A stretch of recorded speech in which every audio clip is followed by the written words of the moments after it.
Hi guys, my name is Rocio Gomez and I'm a school counselor. I really wish I could have presented this to you in person, but the circumstances didn't allow for that. So hopefully through this video and this Prezi, you're able to get a better understanding of the importance of a resume. So I'm going to go ahead and go through the PowerPoint or the Prezi.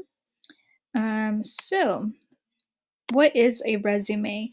And you'll notice that at the end of the word resume, I capitalized ME because it is about me, right? It's about you, the person writing the resume. So resume is a document that sums up your skills, your experiences and accomplishments so a potential employer can quickly, and by quickly that means 45 seconds, that's all they look at your resume, see whether you are a good fit for a position, job, or internship. Now, not all places are only going to look at it 45 seconds, but places that are hiring several people or have a lot of applicants will definitely not browse longer than that. So you definitely want it to look organized. A strong resume can help you stand out from the crowd or that pile of resumes. So resume, ME, it's about you. So as you're getting ready to start writing this, you got to remember this is about me and me bragging about me. I realize that can be a little difficult for some of us, but it's something that has to get done. Okay, so what does a resume look like? So resumes don't all look alike, so don't feel like you have to have a specific cookie cut resume.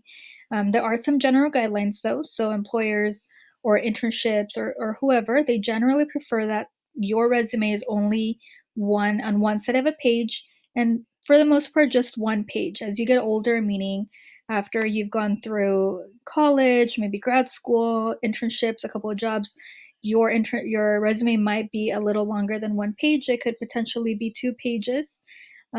So 2 pages is okay, but on average, as a high schooler, or even as a college kid, one page should be more than enough.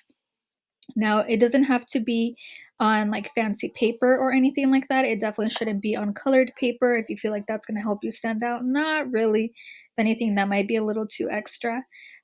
There are a lot of nice templates online, such as Canva.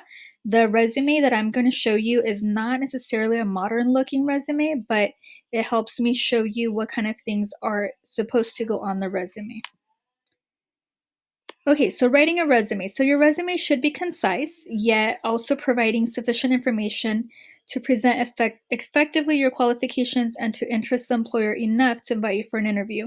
Now, for the most part, you typically are also writing a cover letter. Not always, but a cover letter will end up highlighting you a little bit more as it relates to the job. So the resume is more bulleted. Some people like bullets, some people like paragraphs. It really depends, but it should be very concise.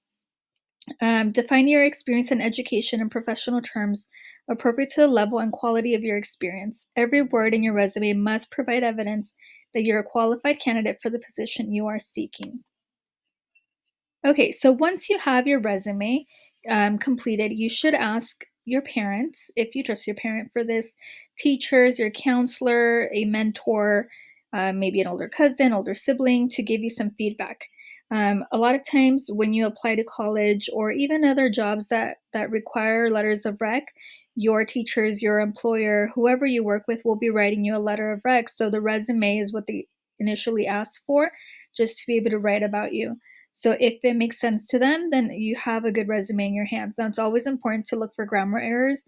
Those are very easy for us to commit. So a second pair of eyes, a third pair of eyes is definitely going to be helpful. I would stay away from having my friends look it over because they're not as experienced as somebody older than you. Okay, so here's some resumes, do's and don'ts. So the do's, remember, keep your resume to one page. If it is 2 pages, then and it's full 2 pages, that's because you're a lot older by now. But if you're in high school, one page should be more than enough. Keep your resume easy to read. Make sure you use short and concise sentences. Now the don'ts, some people will say include a reference. I wouldn't recommend that. I would not put non-essential information. Like if you're talking about middle school, things that you did then, it doesn't matter anymore. You're in high school. They don't care about your middle school experience. Don't lie. Don't misinterpret yourself. Don't end up putting that you're the ASB president when you're not the ASB president. Don't say you're the captain of the team when you're not. You know, it's not necessary to do that. Your resume will be good enough without misinformation. The bottom one says no need to include personal info. By this, it's up to you, but I wouldn't recommend putting in your address. I don't think it's necessary. I feel like a phone number and an email is more than enough. You definitely won't be putting other information on there, like social security number. None of that should ever go on there. Your school ID should not go on there either. Okay, so here is my sample, and remember that this is a very basic resume. You're going to find a lot nicer templates, a lot better organization, but this helps me explain this better. So at the very top, you have in the middle, in fonts, a bigger fonts, the name of this candidate. So Jennifer Lopez, and then right below it is the phone number that Jennifer can be reached at, and then the email. Now, it really depends, I would always recommend for anything to put both of them. Some people, the hiring, prefer to make a phone call rather than an email, but we'll end up sending you an email if they need to email attachments or, hey, you need to apply for fill out this application. So I would include both of them. Now you're also going to see at the very top, I always put education. Now middle school information is not going to go on here. You're already in high school. But once you're in college, your high school information is not valid or not necessary. It'll be all about college. So you're going to look at making sure the high school name or the institution stands out. I include the city and the state in italics. And then at the far right, I include since when. So there's a timeline set in. In here are, of course, in bulleted points. And again, some people will end up having paragraph format rather than bullets. I input, this is a class of 2020. I have a 3.64 GPA. Now, if your GPA is low, I would not include it here. I wouldn't even mention it. But if your GPA is high, like this student or like Jennifer, or if your GPA is weighted stronger GPA, then I would put both of them. Senior class president, I put the years that Jennifer was senior class president. Secretary of Key Club, oops, that's supposed to say 2018 to 19. Cross country, fall, track, member of the National Honor Society since 2018. And then at the bottom, I said you can list honors and AP classes if you would like to. It's really up to you. You don't necessarily have to do that. But if you took a lot of APs and a lot of honors and you want your recommender or the hiring committee to know this, then I would include it in there. Now, I wouldn't bullet them one by one because you're going to have a long list, so I would just put them in commas. Oops. Okay, now work experience. So you might not have any work experience right now because you are in high school, but maybe you've babysat before.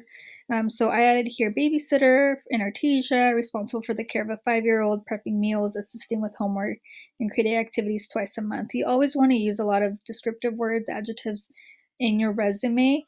You can Google a list of adjectives that you can utilize. You definitely want to stay away from using the same one over and over.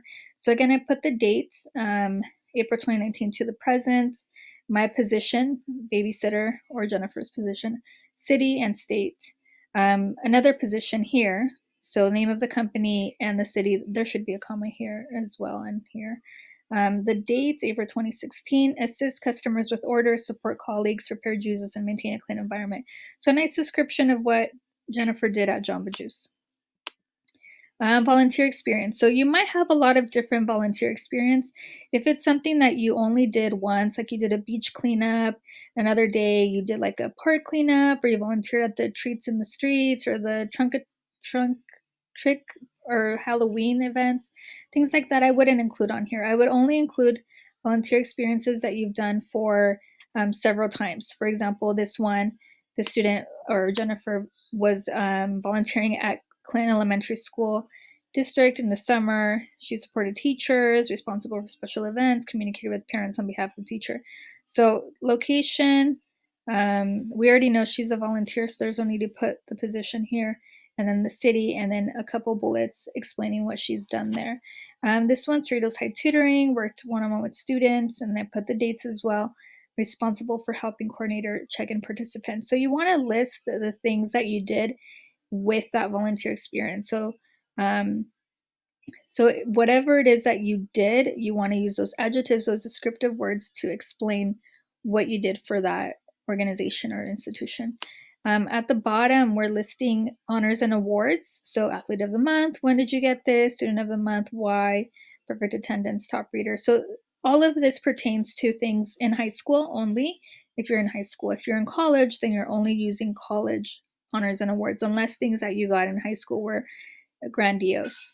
In this case, you always want to include a little bit of a description. Anything that you've received goes on here, even if it was outside of school, but during your high school years.